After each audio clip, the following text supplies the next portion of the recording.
Hi అండి, welcome to my channel HRT foodies. ఈరోజు recipe వచ్చేసి కొబ్బరుండలండి. దాంట్లోని కాంబినేషన్ వచ్చేసి నువ్వులతోటి చేస్తున్నాము.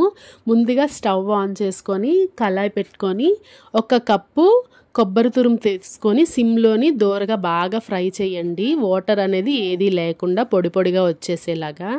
ఇప్పుడు కొంచెం 2 మినిట్స్ ఫ్రై చేసిన తర్వాత మీ దగ్గర నెయ్యి ఉంటే వేసుకోండి, లేకుంటే లేదు. కొంచెం నెయ్యి వేసుకొని మళ్ళీ బాగా ఫ్రై చేసుకోండి. బాగా ఫ్రై చేసుకున్న తర్వాత ఈ కొబ్బరి తురుము అనేది సెపరేట్గా ఒక బౌల్లోకి తీసేసుకోండి. ఇప్పుడు అలానే నువ్వులు తీసుకోండి. మీకు ఎక్కువ తినాలనిపిస్తే ఎక్కువ తీసుకోవచ్చు, లేదంటే 1/2 కప్పు కొంచెం నువ్వులు సరిపోతుంది. సిమ్లో పెట్టుకొని ఇది కూడా బాగా క్రిస్పీగా మంచి స్మెల్ వచ్చేలాగా ఫ్రై చేసుకోండి. ఇవి బాగా ఫ్రై అయిపోయిన తర్వాత ఇవి కూడా సేమ్ ఒక బౌల్లోకి తీసుకోండి. ఇప్పుడు అదే ప్యాన్లోని టీ గ్లాస్ వాటర్ కొంచెం వేసుకొని 1 కప్పు కొబ్బరి తురుముకి 1/2 కప్పు కొబ్బరి తురుము అనేది యాడ్ చేసుకోండి.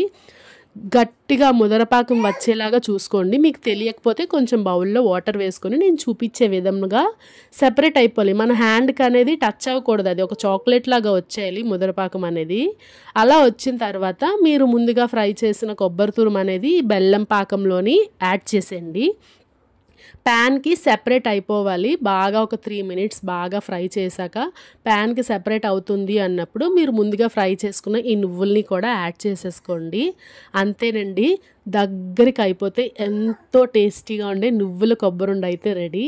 టేస్ట్ మొత్తం సూపర్గా ఉంటుందండి. ఒక్కసారి ట్రై చేస్తే మళ్ళీ మళ్ళీ ట్రై చేస్తారనుకుంటారు మీరు, అంత బాగుంటుంది. అలానే ఈ రెసిపీ ట్రై చేసి ఎలా వచ్చిందో నాకు కామెంట్ సెక్షన్లో పెట్టండి. సబ్స్క్రైబ్ చేసుకోలేని వాళ్ళు ఉంటే సబ్స్క్రైబ్ చేసుకోండి. నా వీడియో కనుక మీకు నచ్చినట్టుంటే లైక్ చేసేయండి, కొంచెం సపోర్ట్ చేయండి. ఓకేనండి, మరిన్ని వీడియోస్ మీకోసం ఎన్నెన్నో చేస్తూ ఉంటాను. ఓకేనండి, థ్యాంక్ యూ, బాయ్ బాయ్.